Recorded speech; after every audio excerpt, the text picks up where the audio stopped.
Hello and welcome. Today I'm going to be talking about my nominations for the Steam Awards. Now, the reason I like the Steam Awards and like talking about it is I'm not really an expert, and a lot of awards feel like they kind of need a level of polish or objective metric. And of course, people are people, there's always going to be subjectivity. With the Steam Awards, it's kind of just the games that you personally resonated with. And so these aren't necessarily going to be the best games of the year or the most polished, shiny, whatever. These are going to be the games that I personally would choose for each category. And I also like that a lot of the categories, rather than being objective like best RPG, are more emotionally resonant, like games you suck at. So I'm going to go through each game, talk a little bit about why I picked it, and maybe some other things that I was looking forward to in the category. Starting with number 1, the Sit Back and Relax Award. A game that's just really nice and calming, and I prefer to play to not really think too hard. I nominated Moonstone Island in this category, but there's a couple others that I can think of, which I either played or looked into and would like to play. First up, Dave the Diver. I think that looks like a super chill game that you can spend a lot of time with. Now, I haven't played Dave the Diver at all yet. It does seem to be a little bit different from Moonstone Island. Moonstone Island's a Harvest Moon-like game, crossed with a little bit of Pokemon. Dave the Diver is an indie game that does honestly, I'm just going to say it's indie Yakuza with a different storyline. So, tons of stuff to do, really cool concept, but I haven't played it yet. The other game that I would say is a really good sit back and relax game, while not on Steam at all, is Legend of Zelda Tears of the Kingdom. Because there's just something really calming about being able to explore a lot of the different shrines. The puzzles are hard enough that they make you think, but not so hard that you're ready to throw your controller or anything like that. And while there is challenging combat at certain areas of the game, you're gonna kind of be able to avoid it and go for the things that are pleasing to you. So in all of those cases, those are games that I think deserve a Sit Back and Relax award. Next up, Outstanding Story-Rich Game. Baldur's Gate 3. Do I need to say more? It's Baldur's Gate 3. Come on. There's a lot of games that I like for the story. Octopath Traveler 2, Baldur's Gate 3. I surprisingly like the story in Armored Core 6, Fires of Rubicon, a lot more than I thought I would. And I don't know if it's really story-rich or very entertaining, but Dungeons 4. None of them come close to the level of narrative immersion that you find in Baldur's Gate 3. The only other thing I've played all year that comes even remotely close would be Cyberpunk 2077, and I still haven't gone back and played Phantom Liberty, so I don't know if I actually get to say that, but Phantom Liberty looks really, really good, and even the base game for Cyberpunk, honestly, when they said they fixed the game, they fixed the game. Those are some games with really good story. Best soundtrack, Afterimage. Why? It's one of a few games where after playing a bit, I just bought the soundtrack. Ori, both Will of the Wisps and Blind Forest, another game that you can just listen to the soundtrack all day. There's a lot of games where I like the soundtrack when I'm playing, but then I forget about it when I'm not playing. Afterimage is the sort of game where I find myself going back to the soundtrack over and over again. Also, the art style, absolutely beautiful. It easily could have gone for the art nomination as well. Best game you suck at. Lies of P, because it's a Sekiro-like or Bloodborne-esque game. It really rewards aggressive gameplay. The atmosphere is beautiful. The level design is impeccable. If you were wondering, Lies of P or Lords of the Fallen, Lies of P. The only complaint that I had, which admittedly was mostly a problem during the demo rather than during the game itself, is sometimes enemies would try very hard to bait your parries to the point where it's a little frustrating. Because there's a guy who's like, ha, I'm going to get you. I'm going to get you. Ha-ha, got you. You parried a little too early. It felt a little heavy-handed, and I didn't enjoy that. But overall, that wasn't too common, and it was an opportunity to get free damage on enemies, and if you got off your combos in the right order, you could kind of sort of interrupt them, so not too bad, just slightly annoying. Most Innovative Gameplay Award, for me, absolutely goes to Armored Core 6. Reason is, I have never played a game with 3D combat that felt this good, and I've never played a game from software game, you might say, with controls that were this smooth. So I would say Armored Core 6 is the bar if you're going to have 3D combat in your game. Therefore, it is deserving of the Most Innovative Gameplay Award.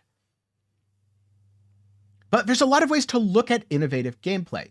You can look at innovative gameplay, like I am from Control Schemes, or you could look at it in terms of how you interact with the world and the characters, where a title like Tunic or Chants of Sonar may win. I think this one's going to come down to you as a person. I don't actually like puzzle games all that much, and so ultimately, this is what I went with.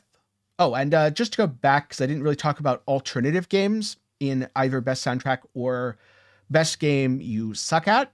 The soundtrack, Armored Core 6, had a pretty good one. I was trying to avoid nominating games for multiple categories, except for Game of the Year. That's the one exception.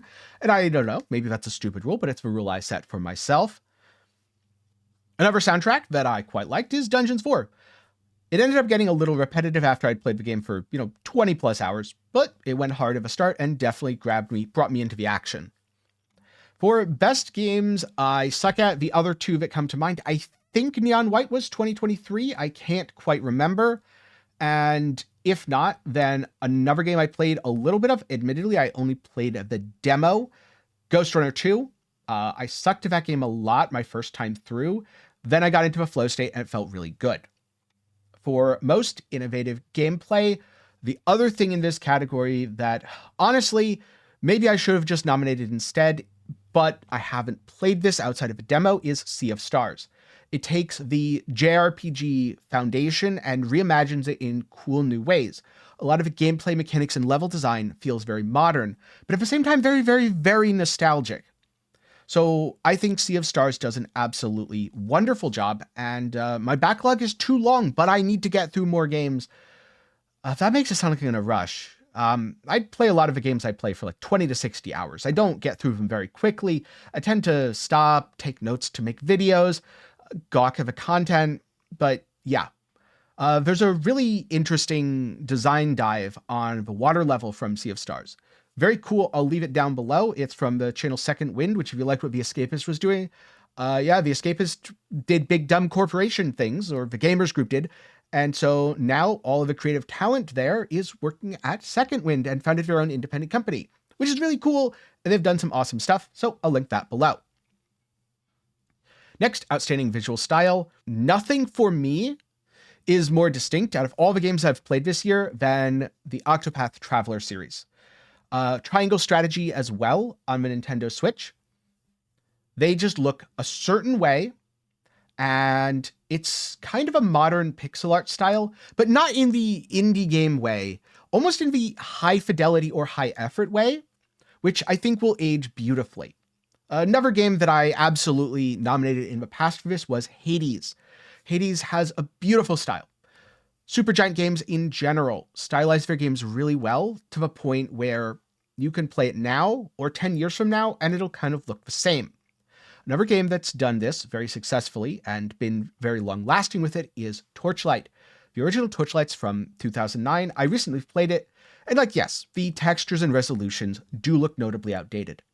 But in terms of a visual presentation of the game, if you told me that it was an indie game made in Unity from last year, I'd honestly believe you. And it looks really good still. So, Outstanding Visual Style, Octopath Traveler 2. Better with Friends Award.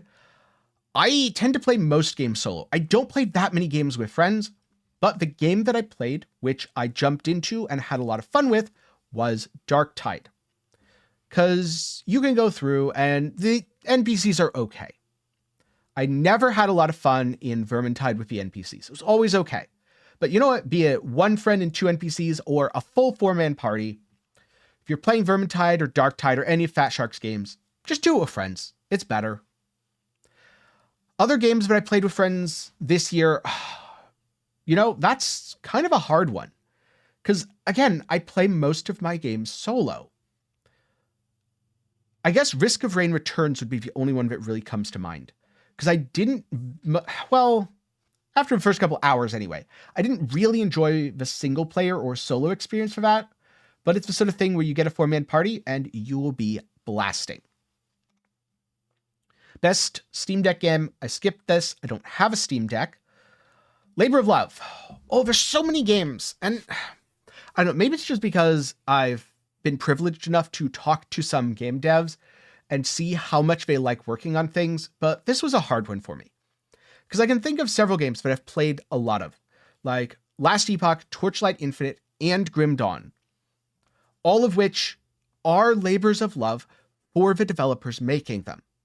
They came together and made something that they enjoyed growing up and wanted to see played, and often incorporated elements of their other favorite games. The reason that I gave a nomination to Grim Dawn specifically is for the scope of content that's been added post-release, because they finished their game with the last expansion, Forgotten Gods. And now they're adding a whole new expansion, Fangs of Astrakarn. But they're also doing, or I guess just recently did, based on when this video is coming out, a massive, absolutely massive, completely revamping the entire game free update. Because they're working on an RTS game in the Grim Dawn universe and decided, you know what, let's modernize the game to go along with this. We've really enjoyed it. We want to come back to it, and we hope other people will too. So I see Grim Dawn as a true labor of love, because they've done it even beyond the monetization aspect, to the point where players are saying, hey, give us more options to give you money. We love what you're doing. We love the new content you're adding. Please let us pay you for it. That to me really shows a true labor of love. Then VR Game of the Year. I haven't played any VR games this year. I'm not really into VR, so I skipped that. And for Game of the Year, Fires of Rubicon, Armored Core, absolutely. I know. You can hold the pitchforks. It's not Baldur's Gate 3. While I absolutely adore Baldur's Gate 3, it's a very long game. I found it honestly hard to find the time, unfortunately, because I'm very busy. And I kind of knew what I was going into with that game, because I've played a lot of games from the developer Larian before. They do an impeccable job, and I wouldn't blame anyone who puts Baldur's Gate 3 as their game of the year. In fact, I suspect it's going to win. But for me personally, I was really caught off guard by Armored Core 6 and how good it was. Not only how good the story was as you played through the game 3 times, how the characters grew on you, but also the fact that the PvP worked really well. And for a From Software game, it was a joy to play. So I know it's niche. I know it's really subjective. This is just a me thing. A lot of people aren't going to like Armored Core 6 as Game of the Year. That's fine, but that is my choice.